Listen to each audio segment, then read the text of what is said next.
Ang kwentong ito ay hango sa totoong buhay. Karanasan ito ni Dez. Taong 1984, Horoan, Albay.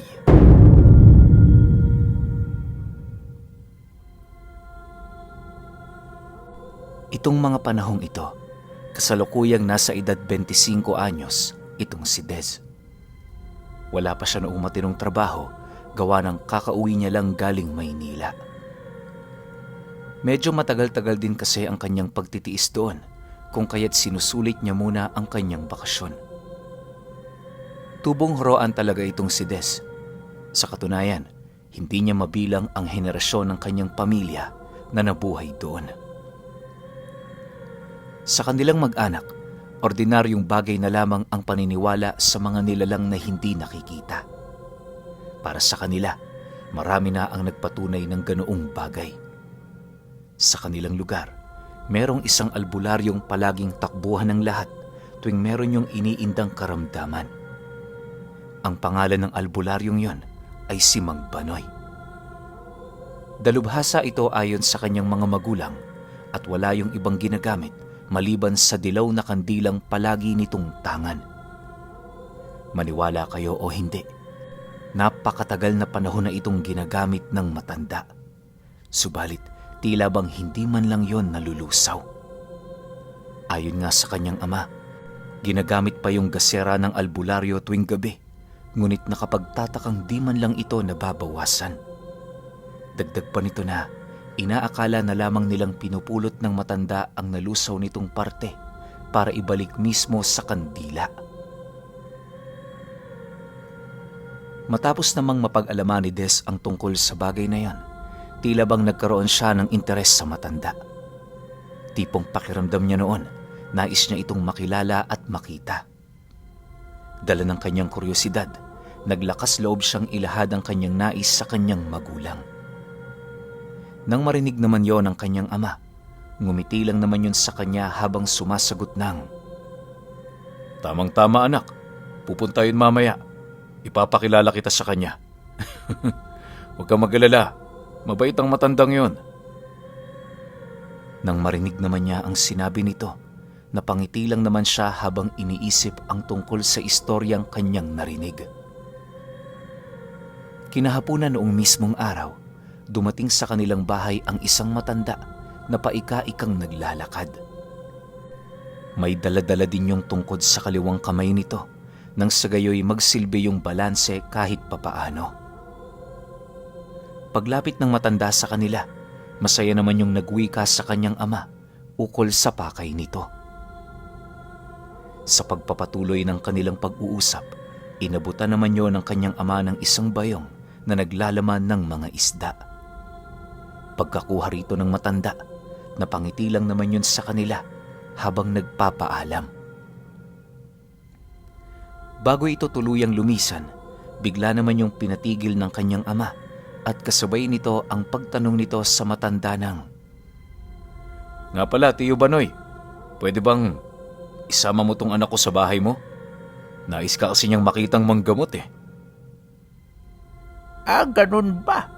O sige, pasamahin mo. Tamang-tama, meron akong pasyente mamaya." Sagot naman ng matanda sa kanyang ama. Nang marinig naman ni Des ang sinabi nito, napangiti lang naman siya habang dali-daling nagsusuot ng tsinelas. Makalipas pa ang ilang minutong paglalakad, narating na nga nila ang bahay ng matanda, kung saan bumungad sa kanya ang isang maliit na kubo na merong malinis na bakuran. Antigo na rin ang mga bakod nito, animoy matagal na panahon na yung hindi napapalitan. Pagpasok nila sa loob ng bahay, doon niya nasilayan ang iilang mga gamit ng matanda na gawa sa lupa at kahoy. Halos wala ka roong makikitang bakal o anumang materyales na ginawa ng tao na siya namang nagbibigay ng bukod-tanging kagandahan sa bahay na yon. Matapos naman yung marinig ni Des, napatangulang naman siya sa matanda, pagpapakita ng pagsang-ayon sa sinabi nito. Maya-maya pa, nang marating na nila ang altar ng bahay, doon niya nasilayan ang dilaw na kandilang tinutukoy ng kanyang ama. Dahil dito, agad naman niyang tinanong ang matanda ukol sa bagay na yon. Pagkarinig naman ng albularyo sa kanyang sinabi, napangiti lang naman ito sa kanya habang inilalahad ang tungkol sa kandilang nakita niya. Ayon dito na, kadalasan yun talaga ang pakay ng mga taong bumibisita sa kanyang bahay. Para sa matanda, pangkaraniwan na ito, lalo pat ang kandilang yon, ang nagbibigay sa kanya ng kasaganahan at proteksyon. Dagdag pa nito na, bukod sa kakayahan ng kandilang ibinibigay sa kanya, may kalakip din itong swerte at pagbibigay ng kagaanang loob sa mga taong nakakakita rito.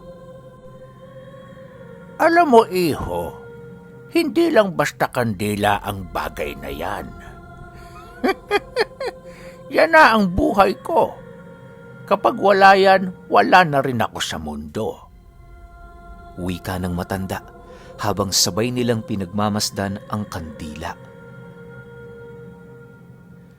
Matapos ang kanilang pag-uusap, bahagya naman silang natigilan nang makarinig sila ng taong mahinahong kumakatok sa pintuan ng bahay. Paglapit nila rito, doon nila nasilayan ang isang lalaki na kalong-kalong ang isang batang babae. Nang makita naman yon ng matanda, agad naman nila yung pinapasok para gamutin. Habang nasa kasagsagan ng panggagamot ang matandang yon, doon napansin ni Des na purong mga usal at pagpapaikot lamang ng kandila sa pasyente nito ang paulit-ulit na ginagawa ng albularyo. Hindi naglaon, matapos nitong maipalibot ng 7 beses ang kandila sa katawan ng bata, pinatay nito ang siga, sabay pakain sa pasyente nito ng abo. Nang maisakatuparan na yon ng matanda, kampante naman itong inilahad sa lalaki na magaling na ang anak nito. Pagkarinig ni Des sa sinabi ng matandang yon, halos naging palaisipan para sa kanya kung papaano gumaling ang bata na wala naman yung ginagawa maliban sa pagpapaikot sa ulo nito ng kandila. Maya-maya pa, pagkaalis ng pasyente nito, agad naman niya yung kinausap ukol sa mga nangyari. Subalit imbis na magpaliwanag sa kanya ang matandang yon, tumawa lang naman ito na para bang wala yung balak na sumagot sa kanya ng seryoso. Sa pagsapit ng takip silim, minabuti na niyang magpaalam sa albularyo. Habang naglalakad siya papalabas ng kubo, kabilin-bili na naman ito sa kanya na kung may panahon siya, malaya siyang bumalik sa tahanan nito. Nang marinig naman niya ang sinabi ng matanda, minabuti naman niyang wag nang umimik para makauwi na. Sa pagbalik niya sa kanilang tahanan, inilahad niya sa kanyang ama na wala namang espesyal sa matandang yon. Para sa kanya, isa lang yung ordinaryong matanda na walang kakaibang presensya. Nang marinig naman ito ang kanyang sinabi, napangiti lang naman ito habang sumasagot ng, "Huwag kang bumase sa presensya, anak. Ibahin mo ang matandang yon." "O sige na, pumasok ka na. Matagal-tagal ka pa naman rito. Marami ka pang malalaman tungkol sa kanya."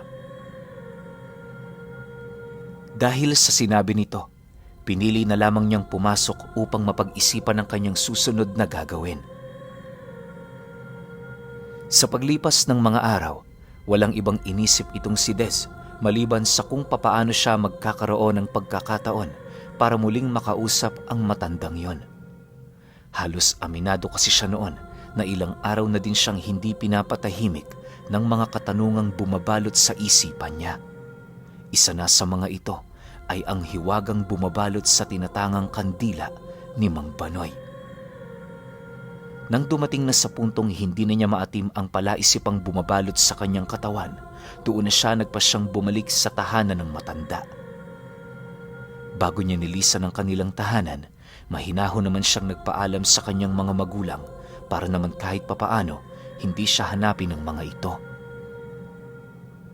Matapos naman siyang mapahintulutan, agad naman niyang binagtas ang daan patungo sa bahay ng matanda.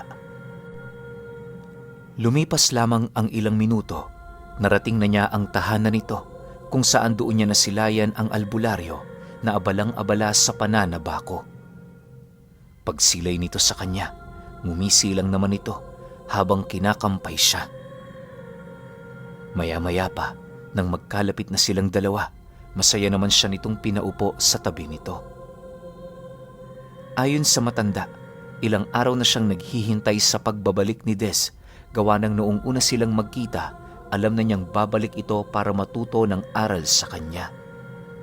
Dagdag pa nito na isa sa mga pumukaw ng atensyon ni Des para matuto ay ang kandilang nasilayan nito sa kanyang altar.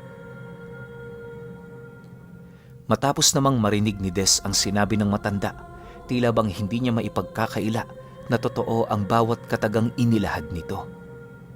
Ang ikinagulat lang niya noon, bakit nagawa nitong malaman ng matanda sa kabila ng wala siya nitong pinagsabihan. Maya-maya pa, matapos ang pag-uusap nila, inabisuhan siya nitong sumunod papasok ng bahay gawa ng meron yung ipapakita sa kanya. Sa pagdating nila sa may sala, malapit sa may altar, kinuha ng matandang yon ng kandila habang nagwiwika ng, Hindi ito pangkaraniwang kandila, Des. Isa itong mutya na nagmula noong kabataan ko pa. Tinatangan ko na. Taliwas sa mga mutyang alam mo. Sinasabi ko sa iyo, bukod tangi ito. Ang mutyang iyong nakikita ay pinanday ng isang agimatero. Ginagamit ito ng aming mga ninuno sa panggagamot, maging sa pakikipaglaban sa kahit na anong nilalang. Kung nais mong makita ang totoong anyo nito, maghintay ka hanggang sa tumalikod ang araw sa kalupaan. Nang marinig niya ang sinabi ng matanda, tila bang mas lalong tumindi ang kanyang paghahangad na malaman ang tunay na anyo ng kandila. Dahil sa sinabi nito, hindi na niya inisip pa ang dilim ng daang tatahakin niya sa oras na uuwi na siya. Ultimo yung alak na dala-dala niya noon, nakalimutan na niyang ibigay sa matanda. Sa pagbalot ng kadiliman sa buong lugar, doon na nasilayan ni Des ang nakakapukaw damdaming liwanag ng kandilang pagmamay-ari ni Mang Banoy. Sa pagpapatuloy ng kanyang pagmamasid, halos hindi niya mawari kung bakit kakaiba ang kanyang nararamdaman sa kandilang yon. Makalipas pa ang ilang minuto, bigla namang nanlaki ang kanyang mga mata nang masipat niya ang malagintong luha ng kandila. Nagsitumpok ang luha nito sa papag ng bahay kung saan dahan-dahan yung bumubuo ng isang simbolo. Maya-maya pa, nang tuluyan ng malusaw ang kandilang yon, doon bumungad sa kanya ang isang malaasong nilalang na merong mitya ng kandila sa ulo. Pagsindi nito ng matanda, bigla naman yung nagkaroon ng buhay na siyang naging sanhi upang magtangkang tumakbo papalayo itong si Des. Subalit bago pa man siya makalabas sa bahay ng matanda, bigla naman siyang natigilan nang maramdaman niya ang malamig nitong kamay na humawak sa kanyang braso. Pagtitigan nilang dalawa, ngumiti lang naman ang matandang yon habang inilalahad sa kanya ang mga katagang may kaugnayan sa salitang pagtitiwala. Ayon dito, walang mangyayaring masama sa kanya sa kadahilanang nasa ilalim nito ang kabuuang kontrol sa nilalang. Dagdag pa nito na, di hamak na mas maamo ang nilalang na yon kumpara sa mga engkantong makakasalubong niya sa mga lugar na halos hindi niya gaanong napupuntahan. Pagkarinig naman ni Des sa sinabi ng matanda, pilit naman niyang ikinalma ang kanyang sarili. Nang unti-unti nang bumababa ang tensyon sa paligid, doon na siya nagkaroon ng pagkakataon upang masilayan ng buo ang nilalang na yon. Habang pinagmamasdan niya ito, naging kampante naman siya, lalo pat wala siya roong nararamdamang masamang presensya. Maya-maya pa, pagtitig sa kanya ng matanda, inilahad nito sa kanya na kaya nito ipinakita ang nilalang na yon ay para subukin ang kakayahan nito. Isang beses kasi sa isang buwan, pinapakawalan yon ng matanda upang mapanatili ang likas nito sa paggamot at sa pagpatay ng mga nilalang na tinuturing nilang kalaban. Kasabay ng paglahad nito sa kanya ay ang mabilisan naman itong pagsipol, kung kaya't yon ang naging hudyat sa nilalang na yon para umalis sa tahanan nito. Nang silang dalawa na lamang ang natira sa loob, inutusan siya ng matanda na ilabas na ang alak na dala-dala niya kanina pa. Makalipas lamang ang ilang minuto, kasalukuyan na silang nag-iinuman at nagkukwentuhan habang ibinabahagi ang kani-kanilang mga karanasan. Sa pagpapatuloy ng kanilang ginagawa, doon niya napag-alaman na kaya siya ang natipuhan ng matandang pakitaan ng alaga nito, gawa ng siya ang nag-iisang dayo sa kanilang lugar. Alam din itong walang maniniwala kay Des dahil sa ilang taon din yung nagtrabaho sa bayan. Nang marinig naman niya ang sinabi ng matanda, napangiti lang naman siya habang tinatanong Yunang, Mang Banoy, saan pala pupunta ang nilalang na yon? Mukhang kanina pa yun nasa labas ah. Baka naligaw na ho yun. Dahil sa kanyang sinabi, tumawa lang naman ang matanda habang sumasagot sa kanya ng, Matatagalan talaga yun. Alam mo, Des, hindi yun lalabas para maglakad sa kalagitnaan ng gabi. Ang pakay nito kaya yun gumala para magwalis sa mga baryo. Maya-maya lang, mauunawaan mo ang mga bagay na sinasabi ko sa iyo. Kasabay ng pag-uwi ka nito, ay ang walang patid naman itong pag-inom ng alak na para bang ilang buwan na din yung hindi nakakatikim nito.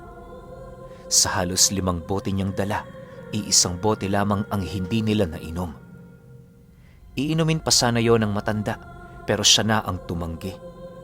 Bukod kasi sa hindi na niya kaya pang maglakad pa uwi, iniisip niya rin kung ano ang masisilayan niya pagbalik ng nilalang na pinakawala ng matanda.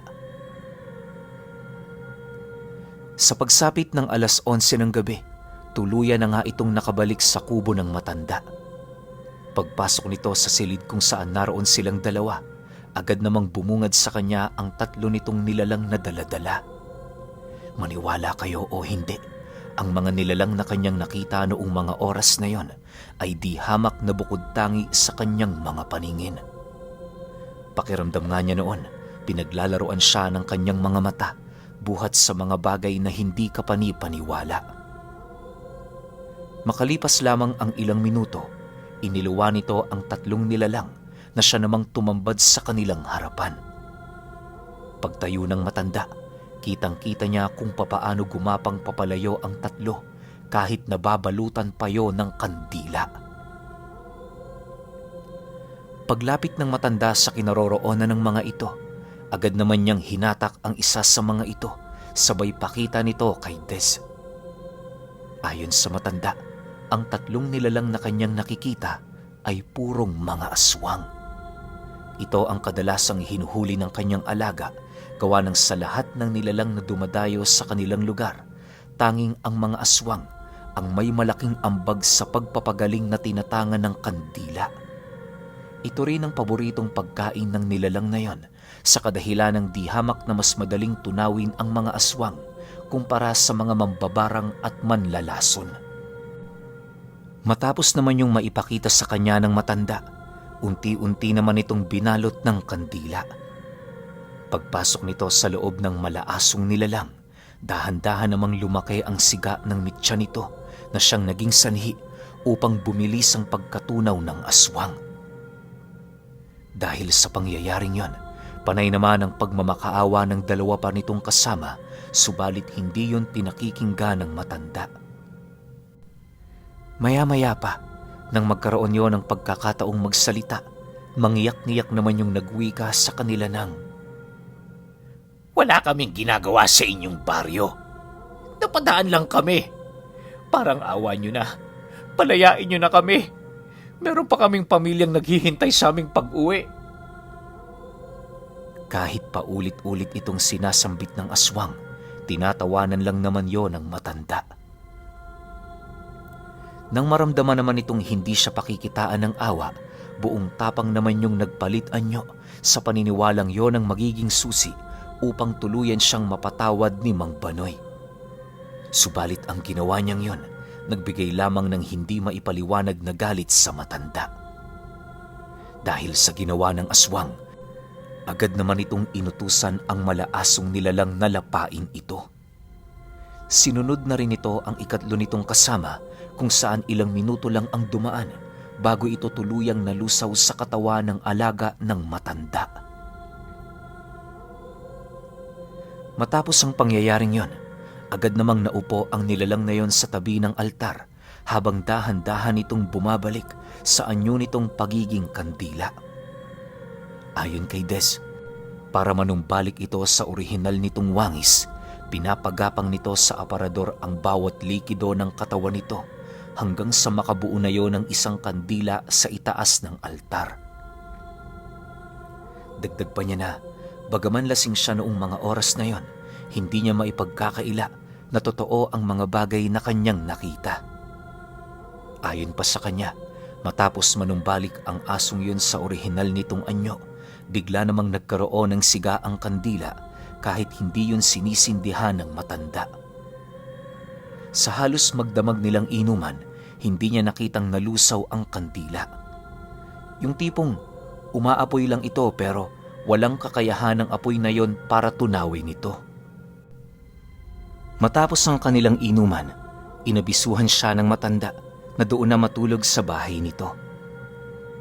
Kinabukasan pagmulat ng kanyang mga mata, napansin niya ang isang kwintas na nakalagay sa leeg niya na merong palawit na parang kakulay ng kandila.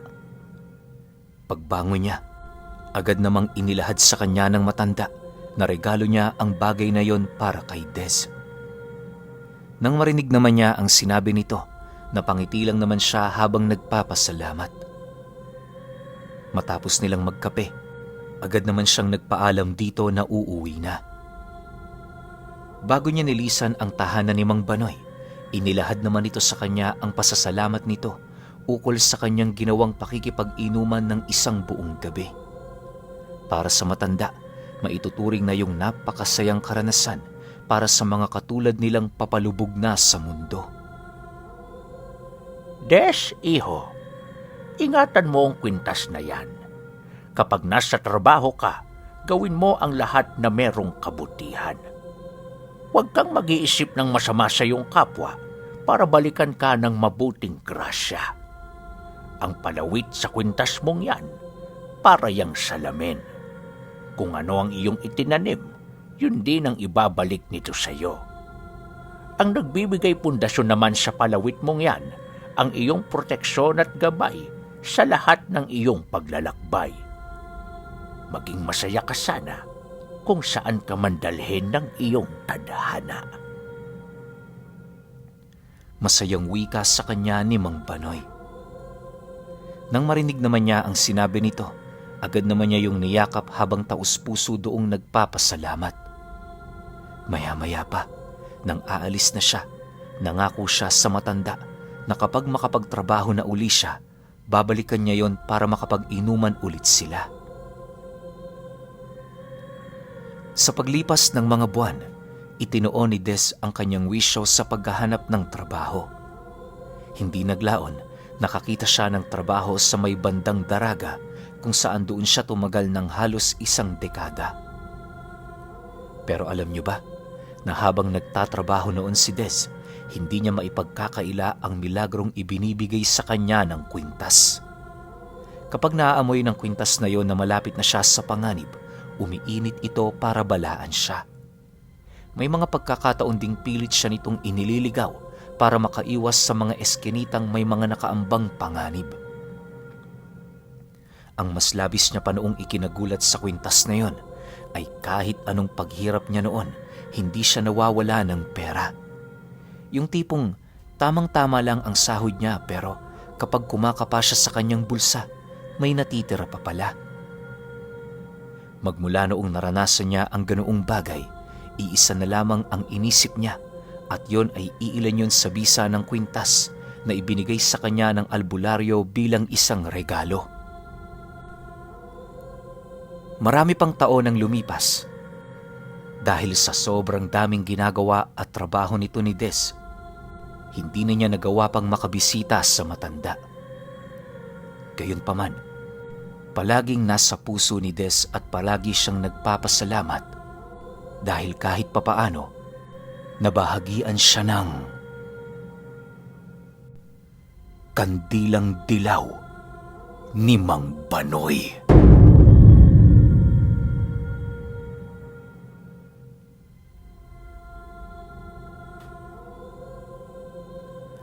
Okay, opinyon ko sa kwento. Grabe, sobrang hiwaga ni Mang Banoy. No, ano kaya yung klase ng kandilang yun? First time kong narinig yun. Alam ko hindi natin siya pwedeng tawaging mutya ng kandila, no? Kasi sabi nga ni Mang Banoy, itong mutya na to hindi mo iisipin na nag-e-exist at hindi mo rin iisipin na katulad to ng mga karaniwang mutya na inireregalo ng mga engkanto. Bagkus yung mutya na yon, pinanday ng isang antingero or agimatero. Alam niyo, hindi ko masabi na purong agimaterong gumawa sa kandila na yun. No? Alam ko meron tong kalakip na isang maharlikang engkanto. Kasi doon pa lang sa aso na tumutunaw ng mga aswang, sobrang angas nun. Tas ang pinaka-major niya pang pagkain, aswang. Bakit? Yung mga sustansyang nahihigop ng aso na yun sa aswang, ginagamit naman ito ni Mang Banoy para ipanggamot sa mga taong lumalapit sa kanya. Sayang lang no, hindi na tayo nakakita pa o nakarinig pa ng ibang information tungkol kay Mang Banoy. Kasi hindi na nakabalik si Des eh.